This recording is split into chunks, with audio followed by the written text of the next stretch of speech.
Franklin the Turtle was first introduced to children and adults over 15 years ago with the publication of Franklin in the Dark. In those 15 years, Franklin has gone from book form to television series and is enjoyed by families around the world. Now Franklin is starring in his first motion picture, Franklin and the Green Knight. So how did this turtle become a big movie star? The answers can only come from the people who brought Franklin's world to life and the creator of Franklin herself. I was a new mom, and I was at home. I'd been a journalist, and I had this baby, and I thought, I'm a writer, and I have a child. Maybe I should try writing kids' books. And I did a lot of research in terms of what kind of books I liked and what was out there, but I didn't have a good idea.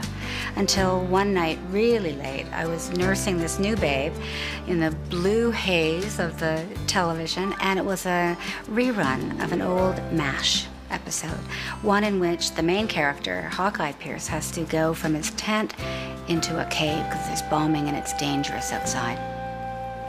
He looks inside the cave and he said, I can't go in there. I'm terrified of small closed spaces.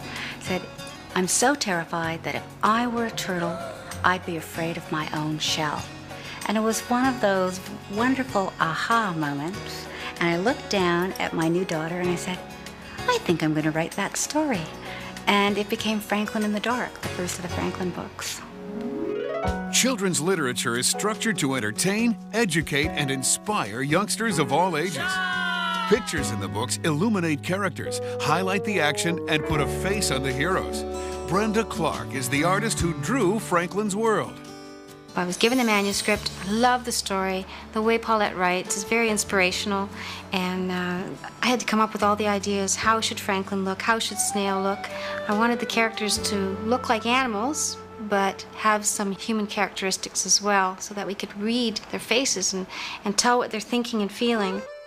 Turtles are notoriously slow, but for Franklin, the road to success was remarkably fast.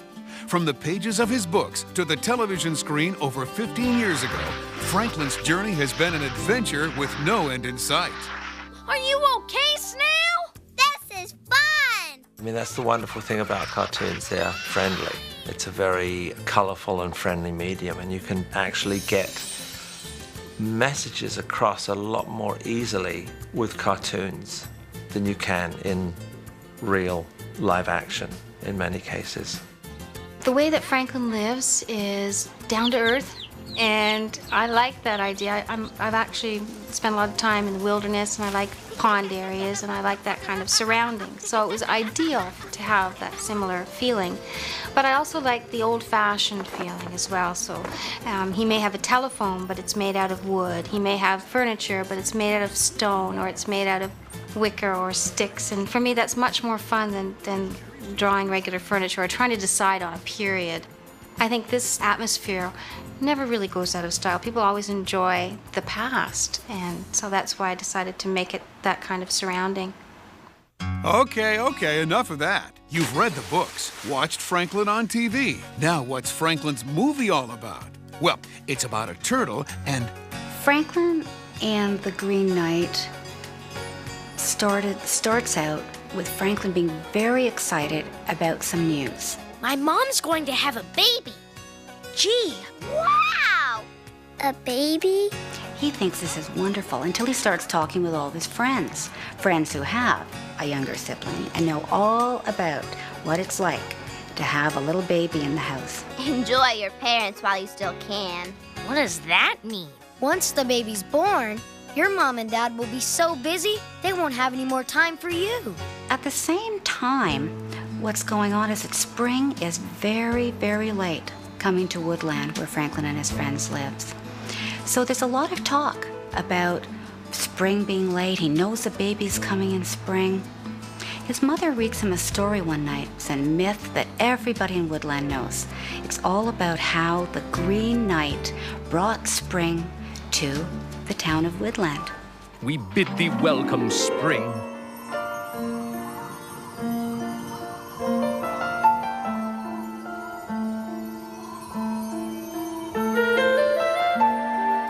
Wow! What a great story! everybody knows turtles don't talk, right? So where did Franklin find his voice? Meet Noah Reed.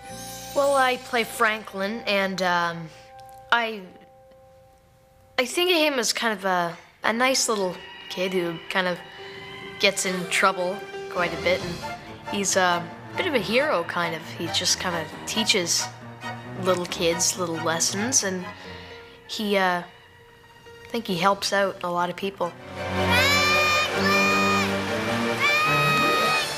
Green Knight to the rescue! Wherever you find Franklin, you'll find his band of loyal friends. Well, there's Bear, his best friend, Yoo-hoo! and of course Snail, who goes out on the journey with him.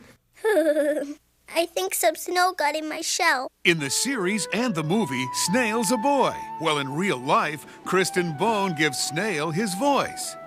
Kristen, give me some sniffles first. Oh, okay. Snail? What's the matter, Snail? Nothing. I've just got something in my eye. Snail and Franklin are best friends, and Snail is really small and relies on Franklin to bring him places, and they're actually very, very different. Beaver is like a snobby person. She's always telling everybody what to do. Excuse me, but there's still snow all over the place. Spring's not here yet. Goose is very friendly, and she's always everybody's friend. She never takes sides. Let's play Crack the Whip. Okay. What's that? This. Okay, Noah playing Franklin and Kristen playing Snail. These are lines 56 to 75, and this is take one. Where to, Green Knight? Dad says there's a cherry orchard near a lake by a mountain, and this is the way to the mountain. Or is it that way? Sorry, Snail, I guess I don't know what direction to take. In the story, a goblin tells the Green Knight which way to go. Yes, but who's going to tell us? Although some cartoon and animated features are computer-generated, on Franklin and the Green Knight, every single frame of the film is drawn by hand. The drawings and the expressions that you're seeing on their face and the way they move still has to be done by hand to give it a really authentic feel. And the film has about 70,000 drawings that were done by hand in it. One thing a board artist has to do is be able to draw roughly maybe about 20 pages a day, and there's 3 panels on each page, so that's 60 drawings a day. 70,000 drawings! Each and every artist working on Franklin and the Green Knight has a specialty, from drawing characters to storyboards to backgrounds, and painting the final color shots. And John Van Bruggen had been involved with Franklin from the very first series when they developed it for animation, so he was a perfect choice to do the feature. John's also written for the series, so he's very good with story. So to be able to bring in someone like that that's multifaceted was really helpful on a feature project. The director really has to have a complete vision of the whole thing and also be able to visualize it. And I guess that's where I was able to help out, where Betty had ideas for the story, but maybe didn't quite know how to visualize it. So I would come in and make those suggestions. Bring on the air, bring up the sun. Let's bring in the spring and set that cold stuff on the run. As an added attraction, Franklin and the Green Knight features 3 original songs by Tom Thorney and Carl Lennox. We wrote 3 songs for Franklin and the Green Knight, one of which was called Brothers and Sisters, which talks about the beauty of having brothers and sisters and how great they are. The wonderful thing about brothers and sisters, sisters and brothers are a wonderful thing. The thing we like about brothers and sisters. I can't think of anything. The great thing about writing for children is that it gets, again, back to some of the foundations of music, the primary elements. The melodies have to be strong, the hooks have to be strong, and the content needs to be just as strong as any pop song. Wake up, spring, where are you? Songs are very well received in this kind of a feature, in a children's feature. Children love songs. To set the mood, increase the excitement, and provide a connection between each scene, Tom Sesniak and Ray Parker wrote the underscoring music. The mole was an interesting sequence. We did it with bass, clarinet, and accordion.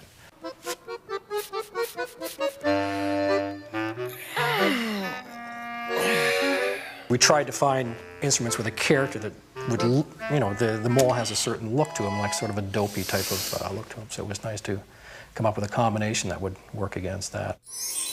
The flying sequence with the eagle was nice because there was no dialogue. That was another thing. In most animation, there's just dialogue, and it's just hitting you all the time. That was a period in the movie where there was no dialogue at all, so music was going to be the big thing here. So that we geared that as one of the big production pieces. They're cartoons, it's an imaginary world, but at the same time, it's a parallel world to the world that children are growing up in. They're growing up with kids of all races and religions and differences, and Franklin is in a world of friends who are different from him.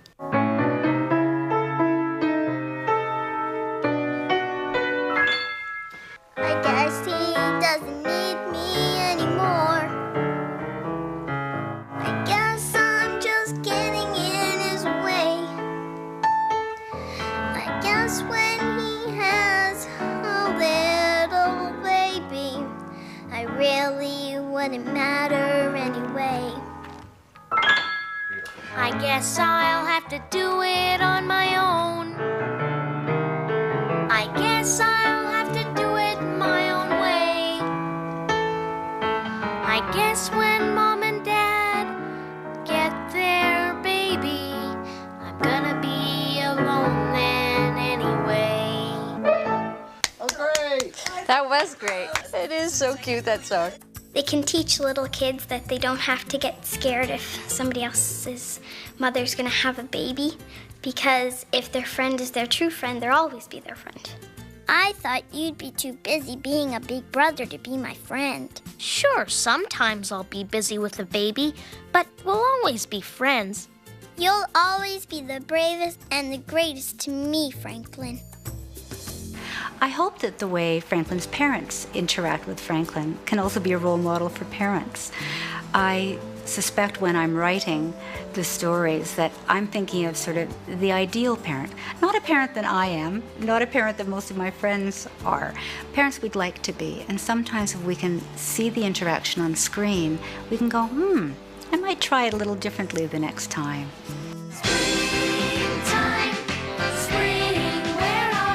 Franklin and the Green Knight has something for everyone. Adventure, songs, and lessons in life that are universal in their appeal. Franklin speaks to children all over the world. I get to meet children from all over the world who are Franklin fans and who want to know more about Franklin. And I think Franklin has changed the lives of some children, and I'm fortunate enough that they've told me about that. Sometimes sick children look to Franklin for comfort, or children who've been lost remember what happened and Franklin is lost. Hey, it's Franklin. He's had a large impact on a lot of people, and it's very exciting to be part of that. Hey, it's Franklin. Come for the excitement. Come for the fun. Come and join Franklin and the Green Knight for the adventure of your life. It's Turtle-rific. John!